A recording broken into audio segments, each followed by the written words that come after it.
지난 시간에 사사기 1장은 이스라엘이 가나안을 완전히 차지하지 못하고 가나안 사람들과 어쩔 수 없이 함께 섞여 살 수밖에 없었던 현실을 보여줍니다. 그리고 오늘 2장은 그 실패의 원인을 군사적인 문제가 아니라 어떤 정치 경제적인 문제가 아니라 하나님과의 언약을 저버린 이 신앙의 문제로 해석하고 있습니다. 따라서 사사기 1장과 2장은 가나안 땅을 차지하지 못한 실패만이 아니라 이스라엘의 불순종이 어떻게 공동체 전체의 신앙과 사회의 문제를 가져왔는지 그것을 보여주고 있습니다. 그래서 조금 더 요약해서 말씀을 드리면요, 사사기 1장은 가나안 땅 정착의 실패, 2장은 신앙의 실패, 이 두 가지 문제를 다루고 있습니다. 2장 구조를 좀 보시면요, 1절부터 5절까지 복임이라고 하는 곳에서 있었던 일을 소개하고 있습니다. 그것은 이스라엘 백성이 하나님과의 언약에 순종하지 못하고 우상을 숭배했고, 따라서 그 우상이 이스라엘 백성을 찌르는 가시가 되고 올가매는 올무가 될 것이다, 이런 질책을 하십니다. 그때 이스라엘은 하나님 앞에서 큰 소리로 울었다고 나옵니다. 이렇게 하나님 말씀을 들은 그 장소는 그렇게 울었기 때문에 우는 사람들이라는 뜻의 복임으로 불리게 되었다. 그리고 오늘 2장 두 번째 부분은요, 6절부터 10절까지 여호수아의 죽음을 다시 한번 언급하고 있습니다. 이 두 번째 부분도 10절 이하에 나오는 것처럼 다음 세대가 주님을 알지 못하고 제대로 섬기지 못했다는 그런 내용이 반복됩니다. 그러면서 11절부터 마지막 절까지는 구체적으로 이스라엘 백성이 어떻게 하나님을 배반했고 또 그 대가로 어떤 진노와 심판을 경험했는지 나오는데, 사실 이 세 번째 부분이 대단히 중요합니다. 왜냐하면 오늘 이 사사기 2장 11절 이하에 나오는 내용 그리고 구조가 앞으로 사사기에 계속 나옵니다. 그리고 사사기뿐만이 아니라 이스라엘 전체 역사 속에서도 거듭해서 등장하는 일반적인 패턴이라고 하겠습니다. 이 패턴을 조금 있다가 더 자세히 좀 살펴보겠지만, 간략하게 말씀드리면 11절, 13절 말씀처럼 일단 이스라엘은 우상을 섬기면서 이제 악한 행동을 일삼습니다. 그러면 12절과 14절 그리고 15절처럼 하나님이 진노하시죠. 그리고 약탈자의 손에 넘기십니다. 그러면서 이스라엘은 고통 가운데 하나님께 호소하는 장면이 나옵니다.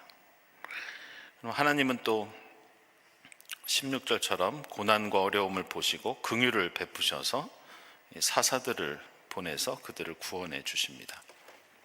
네, 다시 17절 말씀처럼 사사들 말 듣지 않고 다른 신들 섬기면서 또 죄를 짓습니다. 결국 이러한 인간의 죄, 고난, 회개, 구원, 그리고 또다시 죄, 계속 이제 반복이 되죠. 이 모습이 사사기 비롯해서 성경 전체에서 반복되는 우리 인간의 일반적인 현실이라고 할 수 있습니다. 지금 우리의 모습이기도 합니다. 그래서 이제 오늘 사사기 2장에 담겨 있는 좀 신앙의 교훈을 5가지로 나누어서 말씀드리겠습니다. 첫째로, 지난 여호수아기 강해에서도 말씀드린 적이 있는데요, 성경을 자세히 읽다 보면 읽으면 읽을수록 이 여호수아라고 하는 인물이 참 대단한 사람이었구나. 우리는 모세라는 인물의 그늘에 가려서 이 여호수아의 진가를 제대로 파악하지 못하는 경우가 있는데, 참 대단한 사람이었다는 생각이 들 때가 많이 있습니다. 이게 오늘 2장에서도 마찬가지입니다. 6절 이하 보시면요, 여호수아의 죽음이 다시 한번 소개되는데 우리가 주목할 대목은 이 9절에 나오는 이 여호수아가 정착했던 땅, 그리고 여호수아가 죽어서 묻혔던 매장지를 좀 자세히 살펴볼 필요가 있습니다. 이 9절에는 여호수아를 딥낫 헤레스에 묻었다고 나오는데 이 딥낫 헤레스의 다른 이름이 있습니다. 이게 딥낫 세라, 같은 이름입니다. 근데 이 이름이 이 딥낫 세라, 딥낫 헤레스가 어떤 지형을 가지고 있는지 알 수 있는 단서가 있습니다. 왜냐하면 이 세라가 매달리다라는 뜻입니다. 다시 말해서 이 지역은 오늘 9절에서 에브라임의 산간 지방이라는 이 표현처럼 평지가 아니라 산이었고, 특별히 세라라는 표현처럼 매달려야 할 정도로 가파른 절벽 같은 지역이 이 딥낫 세라, 딥낫 헤레스였습니다. 아시는 것처럼 가파른 절벽 같은 땅에서는 농사도 지을 수 없고 집도 지을 수 없고 물론 사람도 살 수 없습니다. 그래서 제가 예전에 차를 타고 가다가 라디오에서 이런 사연을 들은 적이 있습니다. 어떤 여자분이 자신이 어떻게 남편을 만나서 결혼을 하게 됐는지 그 사연을 들려주었는데, 남편이 좀 부동산이 있었다고 합니다. 그래서 결혼 전부터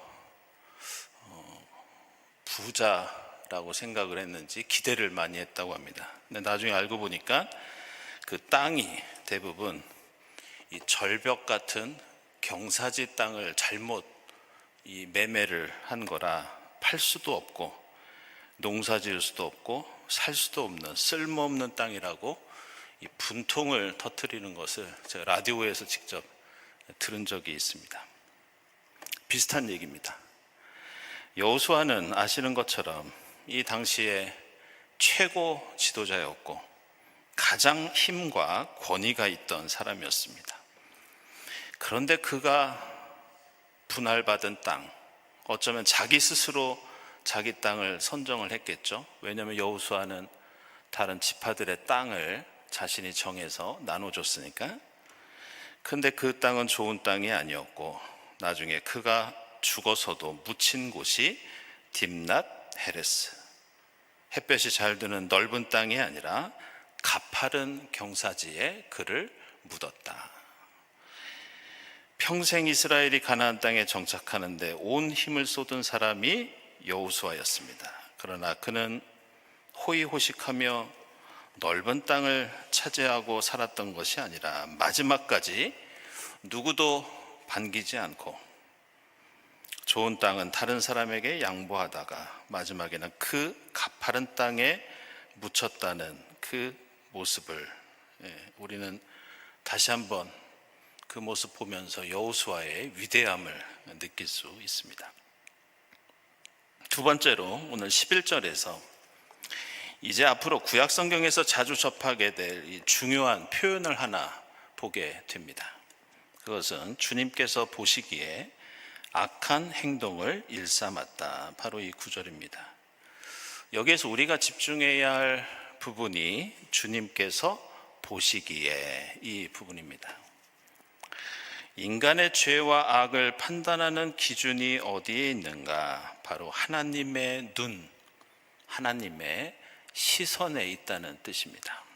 우리가 조심해야 할 것은 세상의 눈으로 볼 때, 인간의 눈으로 볼 때 죄가 아닌 것이 하나님 보시기에는 죄가 될 수 있고 잘못이 될 수 있다는 뜻입니다. 바로 이런 이유로 우리는 항상 기도하면서 하나님의 눈을 가져야 합니다.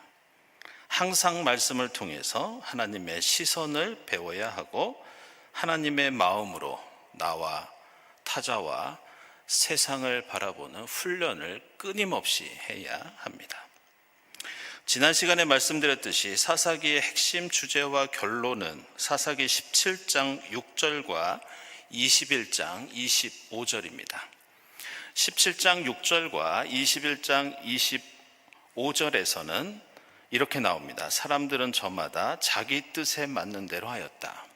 그런데 이 부분을 히브리어 문장으로 직역하면 사람마다 자기 눈에 올바르게 보이는 것을 멋대로 행하였다, 이런 뜻입니다.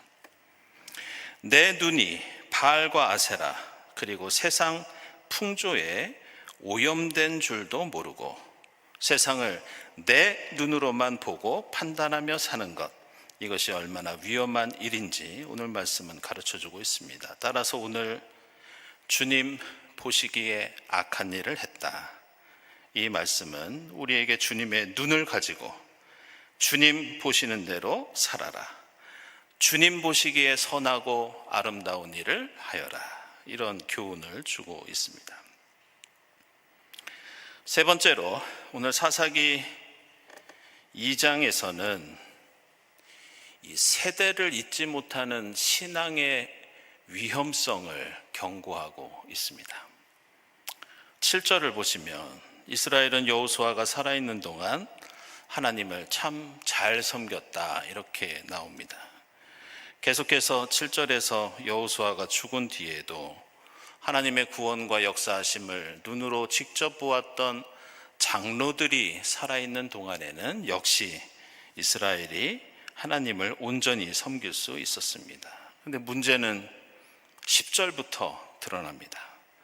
앞선 세대가 모두 죽고 새로운 세대가 일어났는데 그들은 주님을 알지 못하고 주님의 돌보심과 구원을 체험한 사람이 없었습니다.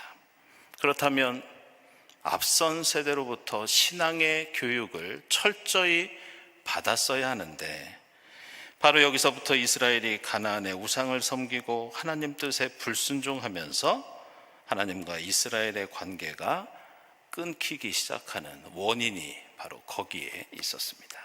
하나님을 믿는 신앙이 다음 세대로 이어지지 못했을 때, 하나님의 기적과 은혜와 구원을 다음 세대가 체험하지 못했을 때 이스라엘은 엄청난 위기에 처합니다. 사실 이것은 이미 모세 시대 때부터 예견된 일이었습니다.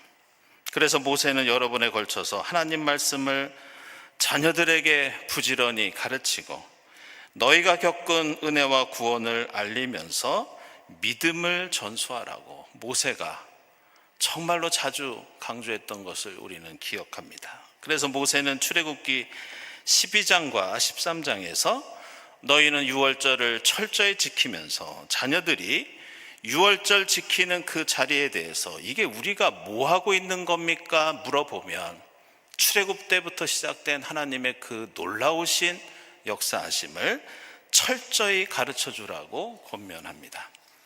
신명기 4장에서도 모세는 고별 설교를 통해서 하나님의 구원을 잊지 말고 자녀와 손주들에게 가르치라고 명령합니다. 신명기 6장에서도 말씀을 항상 배우고 기억하라는 쉐마의 교육을 강조하고 있고, 신명기 11장에서도 일상생활 속에서 부모가 교사가 되어 집에 앉아있을 때나 길을 갈 때나 누워있을 때나 일어날 때나 언제든지 율법과 말씀을 가르치라고 권고합니다. 신명기 31장에 의하면 이것은 한 개인이나 한 가정만의 일이 아니라 하나님의 백성 전체가 감당해야 할 공동체 모두의 과제이고 숙제라고 강조합니다.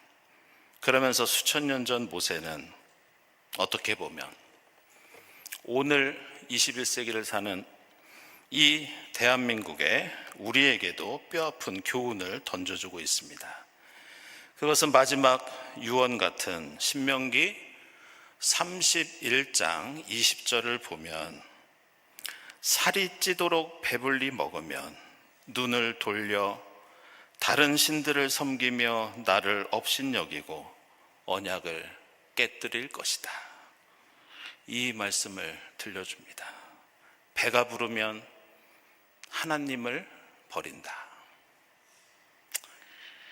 그러니 정신 바짝 차리고 자녀들에게 무조건 신앙을 가르쳐라. 그리고 이 경고가 지금 사사기 2장에서 현실이 되고 있고, 이것은 한국교회 우리의 모습이기도 합니다.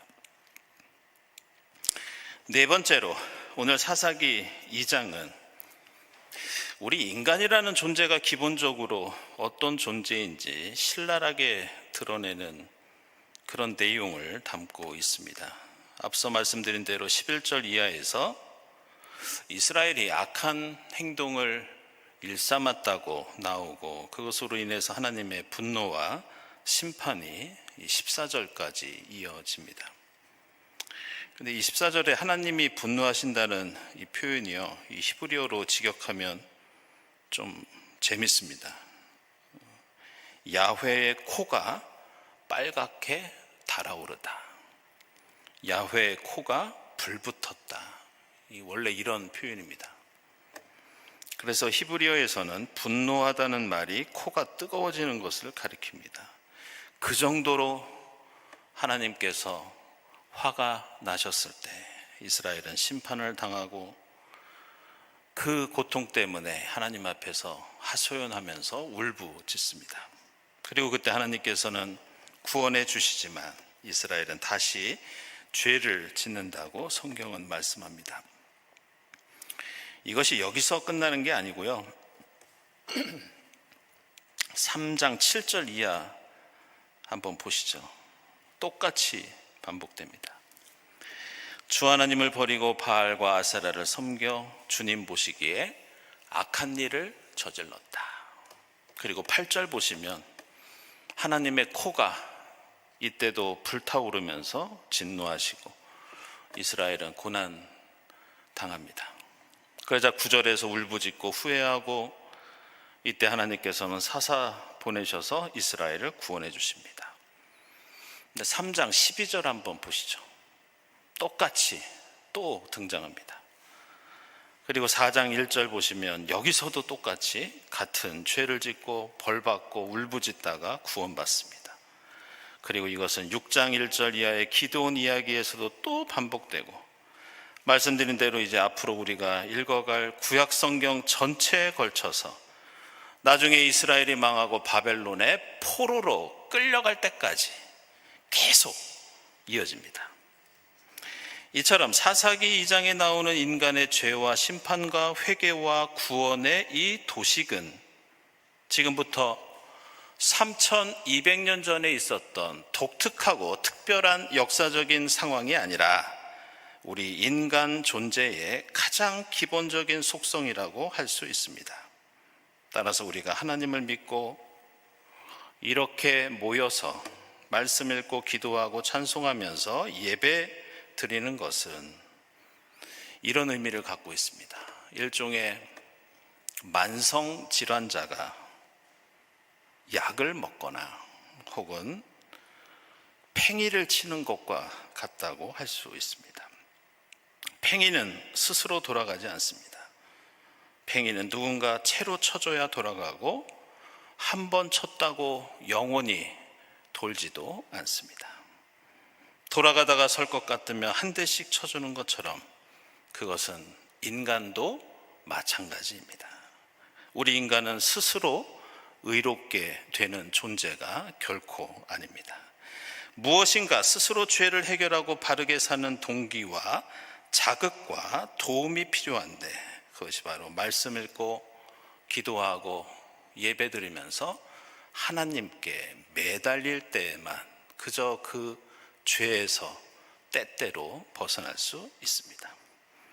마치 만성질환자가 매일 꼬박꼬박 약을 먹지 않으면 증상이 심해져서 몸이 망가지거나 생명을 잃는 것처럼 우리의 신앙생활도 마찬가지입니다. 따라서 우리는 시간이 남아 돌아서 할 일이 없어서 이 자리에 나와서 예배드리는 것이 아닙니다. 여가 생활을 즐기기 위해서 이 자리에 나오는 것도 아닙니다. 죄악 가운데 우리의 삶이 영원한 멸망이 아니라 하나님의 긍휼과 은총 안에 머물기 위해서 우리는 끊임없이 깨닫고 회개하고 노력해야 한다는 것을 오늘 사사기 2장은 우리에게 가르쳐주고 있습니다. 이제 마지막 5번째로, 이러한 이스라엘의 끊임없는 죄와 허물에도 불구하고 하나님께서는 늘 그러하셨듯이 우리에게 구원과 은혜를 베풀어 주시는데, 오늘 2장 18절 보시면 그들을 불쌍히 여기셨다 이렇게 말씀합니다. 여기서 이 불쌍히 여기셨다는 그 히브리어 단어가 나함이라고 합니다. 근데 이 말은 뜻을 돌이키다, 마음을 바꾸다 이런 단어입니다.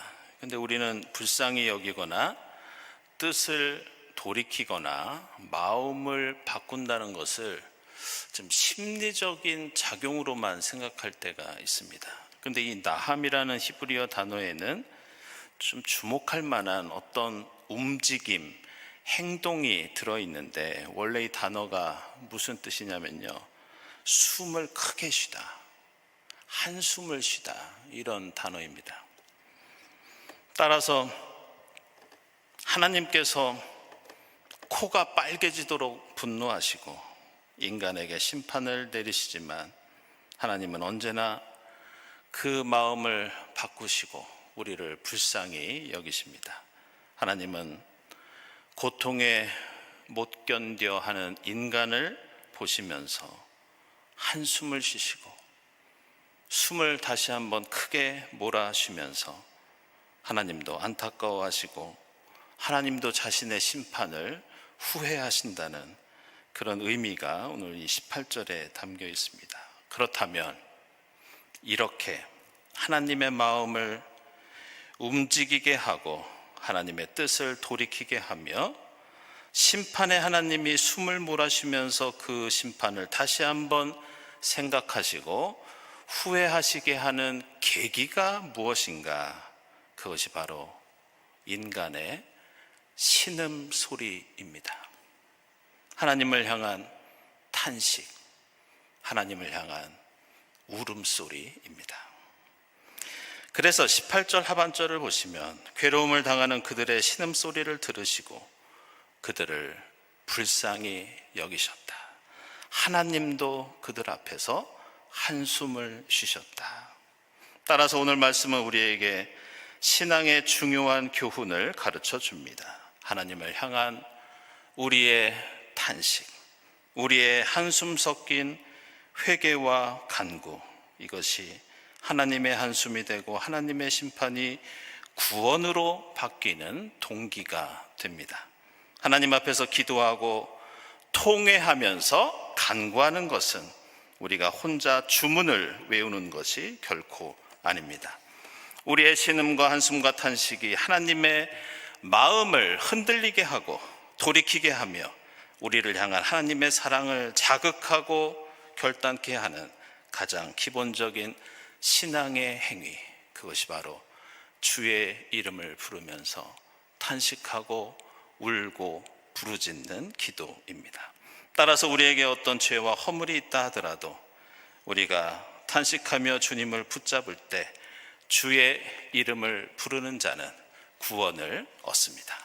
오늘 사사기 2장 말씀을 통해 다시 한번 하나님 없이는 살 수 없는 죄와 허물로 가득 찬 우리 인간의 존재, 우리의 삶을 되돌아볼 수 있기를 바랍니다.